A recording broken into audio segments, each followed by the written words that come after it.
Bom dia a todas e todos. O meu nome é Leandro Assunção, eu sou membro do Ministério Público e integro o Centro de Apoio Operacional do Meio Ambiente, Habitação e Urbanismo, de auxílio às promotorias, né, às unidades do Ministério Público. Uma satisfação enorme estar aqui. Eu cumprimento os integrantes da mesa inicialmente, na pessoa da vereadora Maria Letícia, a quem eu estendo o cumprimento a todos e todas ali representados. Gostaria de deixar uma palavra inicial de agradecimento a Flávia Sotomayor, que estendeu o convite ao Ministério Público para participar. Esse convite chegou a mim ali do gabinete já um pouco em cima da hora, né? Mas eu fiz questão de vir, fiz questão de participar, porque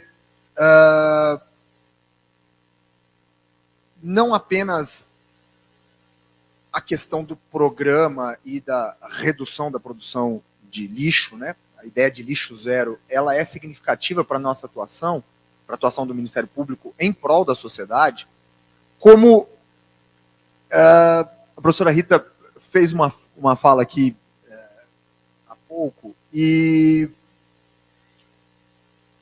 isto me chamou a atenção também quando eu estava fazendo minhas reflexões para poder falar hoje aqui.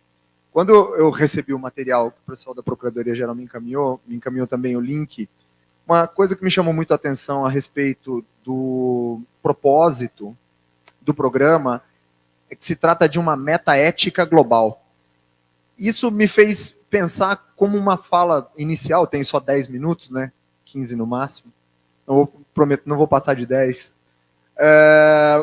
Isso me fez pensar,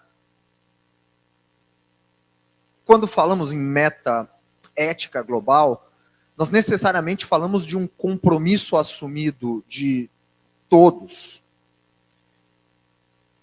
não apenas em preservar o que temos, mas garantir a entrega de um planeta, de um mundo, no mínimo, nas mesmas condições para as gerações futuras.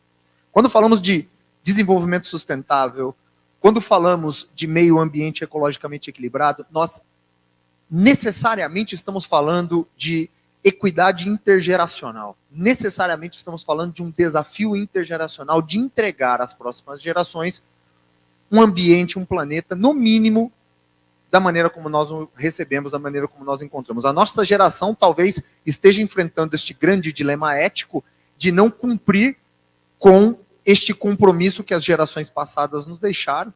Talvez, né? Talvez alguma geração anterior já possa ter enfrentado esse dilema ético, mas a nossa com certeza enfrenta. E do que deixaremos para o futuro. E a minha fala inicial a respeito do que o material do encontro, o material do fórum fala em metaética global, se conecta decisivamente a diversas ações que o Ministério Público tem desenvolvido nos últimos anos, e eu falo aqui do trabalho do Centro de Apoio, a diversas providências, iniciativas e trabalhos concretos que o Centro de Apoio, o Ministério Público do Estado do Paraná tem desenvolvido. A primeira que me parece chamar a atenção, que é fundamental, é aquilo que, e a vereadora Maria Letícia também mencionou sobre essa audiência pública de crise hídrica, e isto foi mencionado anteriormente também, tanto na fala do professor Eloy, um pouco na fala do professor Nobre também. Nós vivemos aqui por quase 3 anos um desafio sem precedentes no Estado. E o nosso trabalho no Centro de Apoio, o nosso trabalho no meio ambiente tem sido, a partir de agora, a partir desta relativa superação, tentar construir um protocolo de atuação com todos os órgãos públicos responsáveis por esta política, tentar construir um protocolo de atuação, um plano de ação que seja capaz de permitir com que a sociedade saiba quais serão os passos do Estado, quais serão as estratégias do Estado para enfrentar outros quadros de crise hídrica que fatalmente ocorrerão. Isso não é uma questão de ser, aquilo que se diz, não é uma questão de ser, é uma questão de quando. Isso fatalmente ocorrerá. Nós temos duas circunstâncias que concorrem decisivamente para esta situação, para esta previsão que já é possível de se fazer. A primeira delas, por conta das mudanças climáticas, a ocorrência cada vez maior de eventos climáticos extremos, e a segunda, o adensamento populacional, a concentração de pessoas em determinadas áreas, em determinadas esferas do país. Então, este cenário é um cenário visível, claramente visível, em que nós estamos tentando antecipar ou melhor, os efeitos, as consequências de um evento desta ordem que fatalmente ocorrerá. Essa é a primeira preocupação. A segunda e aqui conectando um pouco com o objeto, o mote do fórum, é o trabalho frente à questão dos resíduos sólidos. Nós temos no Centro de Apoio um planejamento institucional voltado especificamente para a questão da implementação definitiva da Política Nacional de Resíduos Sólidos. Temos um trabalho voltado especificamente para isso. E como o Vinícius apontou, tem duas... são diversas iniciativas, mas duas que se destacam. A primeira é chamada Operação Percola, ou seja, a atuação que é feita pelo Ministério Público e diversos outros órgãos públicos na fiscalização da regularidade de aterros, ou mesmo na certificação da inexistência desses aterros e em todo o trabalho para que eles sejam implementados nos municípios. Esse é um grande desafio. A implementação de aterros sanitários e a regularização dos já existentes. E o segundo, todo o trabalho feito para a implementação da política de logística reversa do material que é produzido. O professor Eloy tratou muito bem disso quando ele falou, ou seja, a necessidade que temos de trabalhar com a ideia de que quem produz e aufere rendimento, lucro com isto, seja o responsável por todo o ciclo, por toda a cadeia do ciclo e por toda a destinação final. Tá?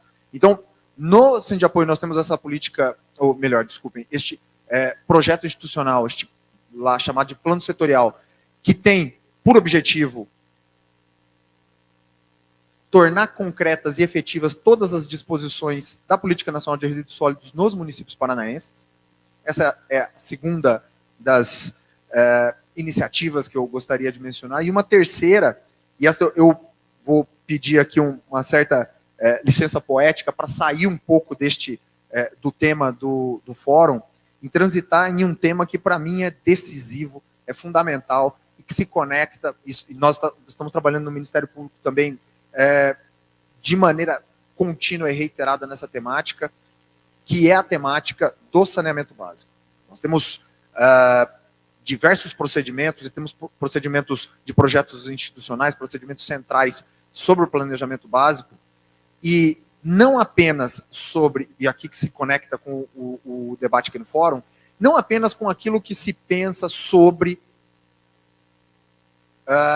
o que é produzido de resíduo não coletado, não tratado, que acaba poluindo os mananciais, a rede de água, enfim.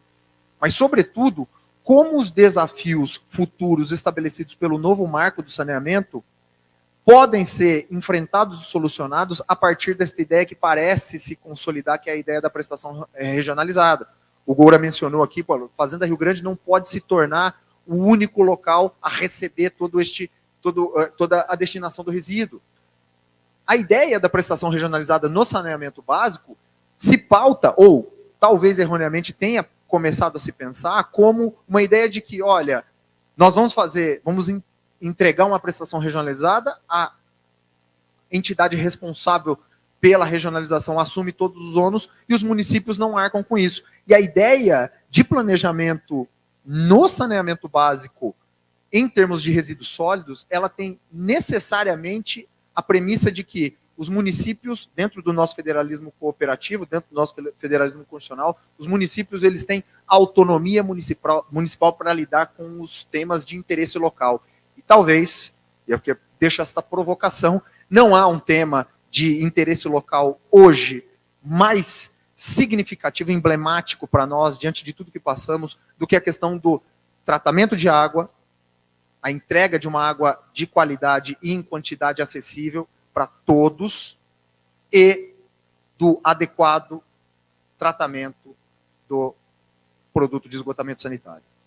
Esta é, vou reforçar aqui, deixar isso como provocação, esta é, na nossa ótica, um desafio imenso a democracia brasileira, porque ainda nós enfrentamos índices inadmissíveis de ausência, de falta de saneamento. E a discussão sobre o resíduo sólido definitivamente tem uma conexão com isso. Então, o que eu gostaria de, além de apresentar os trabalhos do Centro de Apoio e me conectar com todas as falas diretamente, é deixar esta provocação. Estamos diante de um momento decisivo na história do país da afirmação da democracia real. Democracia real que se pensa com a entrega efetiva, universal, a 100% da população brasileira em todos os municípios de um saneamento de qualidade que garanta o acesso à água tratada, o acesso à água potável em quantidades aceitáveis e o esgotamento sanitário. Este o recado, podemos dizer assim, né, que eu gostaria de deixar. Esta é a ideia que eu gostaria de deixar enquanto não apenas membro do Ministério Público, também enquanto cidadão, mas a ideia de que as instituições precisam necessariamente tomar conta das discussões mais amplas, mais teóricas, mais filosóficas, a se apropriar disso, aproveitar disso ao máximo e concretizar isso na fiscalização de políticas públicas concretas em benefício da sociedade brasileira. Quero agradecer o convite mais uma vez, quero agradecer a atenção de todos e todas. Muito obrigado.